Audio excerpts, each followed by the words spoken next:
Inheriting a family home should be a blessing, but for most it becomes a legal nightmare that tears families apart. Lawsuits, hidden emotions, and thousands of dollars wasted on legal fees. Is there a better way? The answer is yes.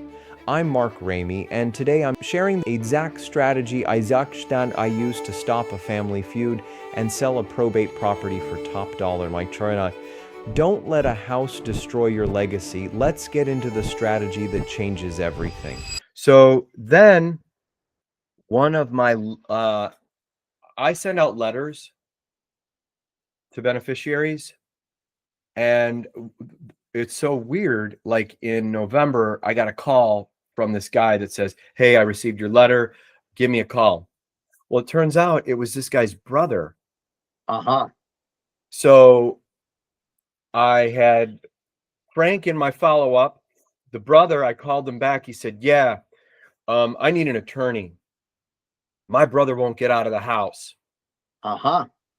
And I mean, how interesting that connection happened. And I said, "All right, I've got an attorney for you." And I connected him with an attorney that could do that could get him out of the house and also force the sale. They call that a partition. What do they call that? A partition, exactly. Yes, they do. So at first I gave him the attorney's contact information, and then he started telling me where the house was, and then I'm like, wait a minute. Right. And then I looked in my notes and I found his brother, and I made the connection, and I was like, I've spoken to your brother. And I said, I know he wants to sell the house. It's just he needs time because he's running a lawn business, and he wants to sell it in the winter. The grass doesn't grow in Florida. He's not going to lose any clients in the winter. So that's what his intentions are. And I've spoke to him. His intentions are real.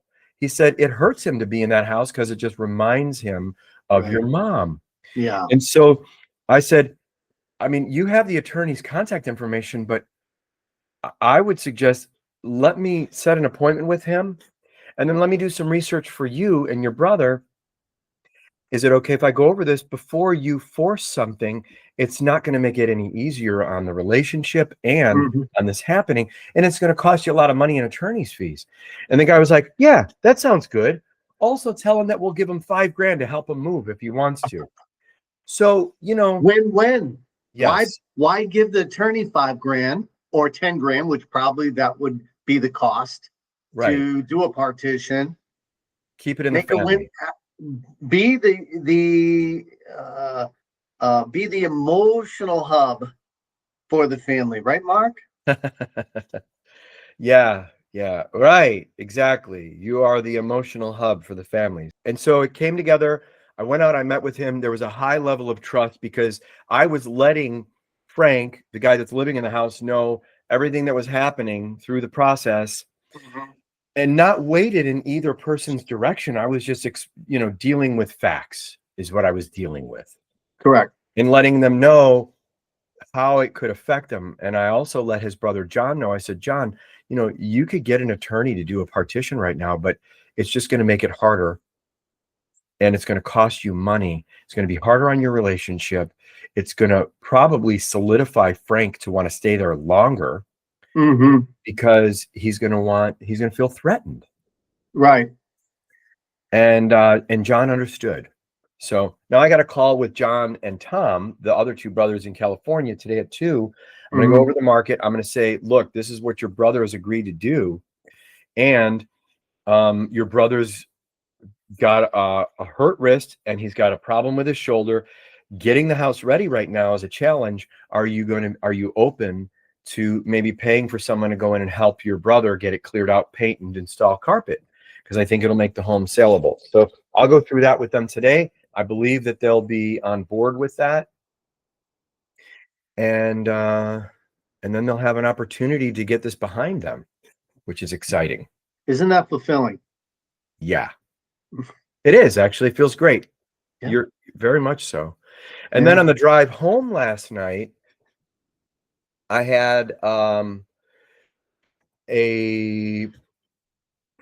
right before a week ago, I got an email from someone that got my letter. Yeah. And she said, I need to sell the house in the email. Could you please reach out to me? So I did. And I talked to them. The house needs a lot of work. And I said, how much of this work are you willing to do? Nothing. I'm up here in Massachusetts. I can't do this. And then the other owner of the property, who they really never met or communicated a lot, they just happened to be beneficiaries. She was of the same mindset. And I said, well, how soon do you want this done? And they said, like, as soon as possible. And I said, if there was an opportunity for you to get a cash offer, you not have to pay any expenses, do anything to the property at all. Is that something that would appeal to you? And they both said, yeah, I'd be open to hearing about that. So on my drive home from that appointment, I had a 6 p.m. with Adalise. Yep. She's awesome. Because here's the thing. Yeah. I learn the most through shadowing others. And by me observing what Adalise is doing, I'm doing two things. I'm learning, and I'm also avoiding risk and making a very expensive financial mistake. Yes. So I had the privilege of being a fly on the wall for that call. And I think that will turn into an opportunity as well, all from probate. Right. Yeah, there's so many angles to the probate game that most people don't realize because of having blinders on. A lot of people feel that probate, calling on personal representatives or decedent's family is it's taboo. It's they're going to get yelled at, et cetera, et cetera. And at times we do get yelled at, and that's okay. I mean, we don't know what's going on in the other person's lives. We don't understand, or we don't feel their pain, and there is a lot of pain involved when a loved one passes. And it's up to us to give solutions, get one with them, be one with them, get with them, if that's correct English. Create a connection is what Create a connection. And that connection, that's well said, Dave. The connection comes from being fully present, not being on the call, feeling like you need something from someone. Because when we need something, we repel people. People put up a wall, don't they? Yeah. And then also too, when we need something, we're not present to hear like the nuances of what's not going easy or well for them through the process. We're in it for ourselves as opposed to really being present. And I like to akin it to I'm not having a conversation with someone that I've never met. This is someone that is like a dear friend or even a family member. If we can go to that place, I mean, if it was a dear friend or a family member, would I be saying things like, well, when do you want to meet with me? Or do you want to meet with me? Or, you should, or any of that. First, we're going to be present and listening. And when that happens, people can feel that. They can sense that. And we are not coming from a place of what can I get, but rather when I stand in this other person's shoes, what is their experience? And how can I acknowledge that and be there for them? And then I have the right to offer a solution. But until then, I'm just another person that's calling them. And that is truly the difference between when someone says, oh, you guys are all the same. 95 to 98% of the agents that are calling don't take the steps to get them in the state to be in that place to where they can listen. And if we would take some time what is your, I guess that, without getting too way out there, but what is your daily practice? I was just talking about this with a friend of mine this morning. What is your daily practice to ensure that what's between here is in the right place? And usually it's not about this, it's about this. This makes way better decisions. The So heart. yeah, so it's like going to the gym, it's working a muscle, right? That's going to the gym is working a muscle. Mhm. Well, what do we need to work before we pick up the phone? What do we need to be aware of, Dave? What would that look like? For me, it would be connecting with the universe through morning repetitious, giving thanks to others, acknowledging others, reaching out to at least 2 people, which I do every morning, to give goodness, to give, hey, I'm thinking about you.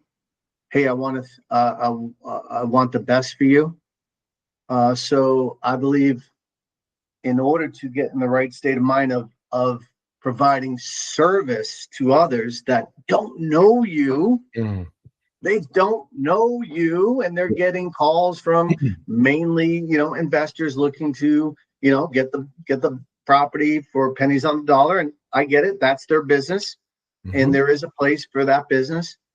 But to have an understanding of what they're going through and taking the time to actually listen to them by asking simple questions on the script, by asking simple questions, allow them to let you in the door.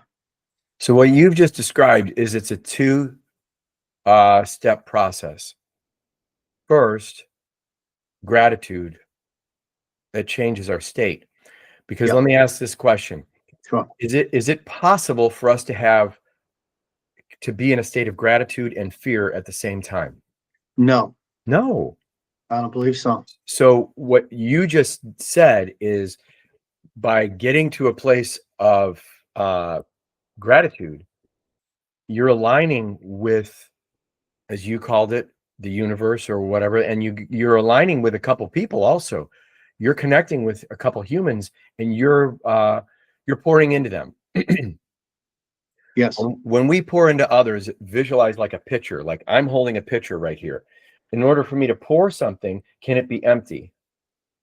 No. No, it's got to be filled up before it actually has something to pour, right? So as you're doing the experience of gratitude, and as you're pouring into others, it's not really coming from us.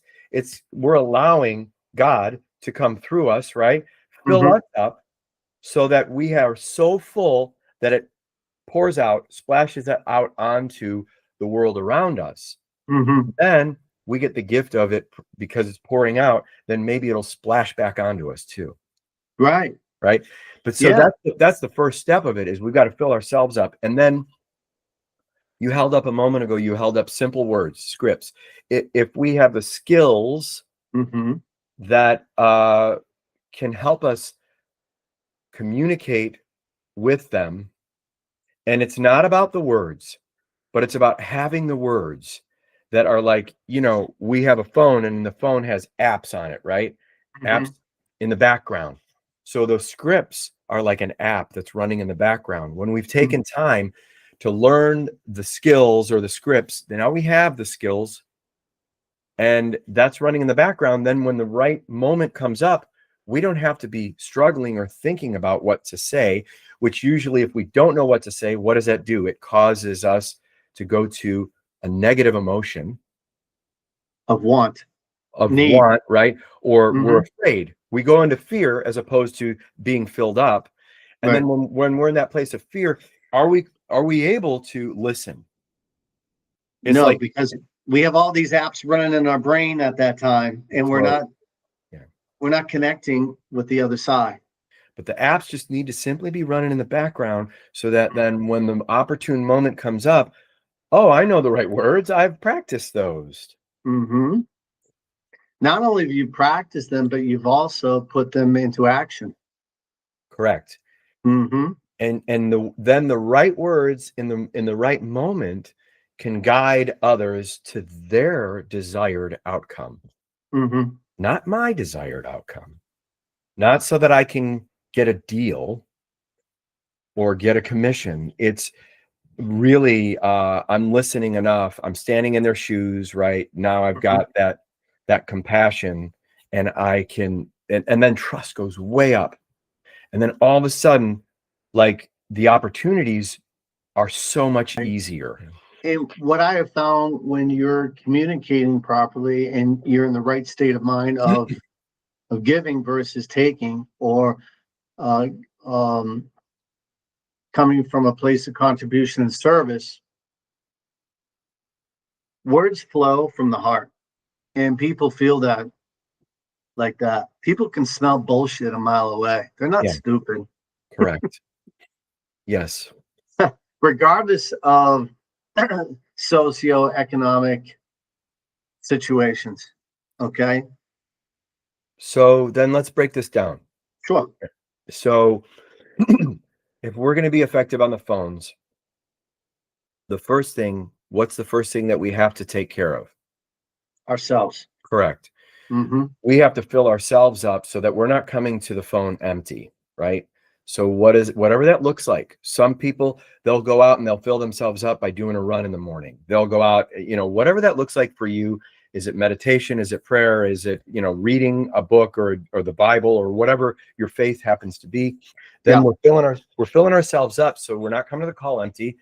But then at the same time, we're meeting like we are every morning, and we're working with others on our skills that want success as much as we do. Correct. So they're willing to show up, and it's not an option to not show up. And we're working through those bumps, right? Those objections that everybody gets the same objections. So if we can learn those, we've got the words now. Mm-hmm. Then it's just a matter of, now we've got the words. We've got to have the system in place so that when we show up at our desk in the morning, everything's waiting for us, ready to go.